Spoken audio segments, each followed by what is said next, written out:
igual que este xicón té molta polèmica a Andoni Fitness, perquè, clar, ell assegura que és natural. I ha estat en competicions naturals.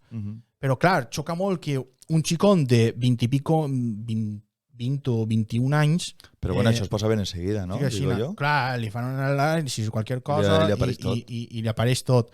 Però una altra cosa és que ell es preste a fer-ho. I n'hi ha molta controvèrsia per això. Però, clar, este xicón també, gràcies a les redes socials i tot això, l'altre dia, en un pavelló en Xàtiva, el va plenar. Perquè la polèmica. No, la polèmica no, perquè té molts seguidors. Sí, però també per saber, a millor veure-lo físicament, de dir, me l'està pegant o és real? No, ahir només hi havia seguidors que consideren que és natural. Ja. Que consideren que és natural. A mi em costa un poquet de creure, perquè aquest físic, tu veus... És que té una genètica molt favorable per aconseguir objectius així. Perquè... Que n'hi ha. És el que diuen. N'hi ha constitucions o genètiques. Sí, però és que diuen que n'hi ha naturals que porten més de 20 anys i no han aconseguit mai aquest físic. Ja.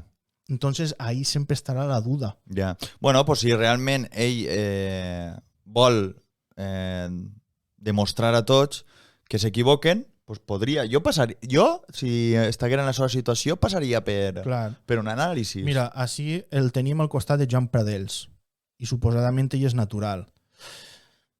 Hòstia. Entonces, clar, però Joan Pradells, això és d'este any? Joan Pradells, igual això és de l'any passat i a lo millor està en volumen perquè no està tan definit. Ja. Però és que és normal que coste de creure que siga natural. Uf. Però bueno, cada un que faci el que vulgui en la seva vida. No, per supost. Saps? Que cada un faci el que li doni la gana.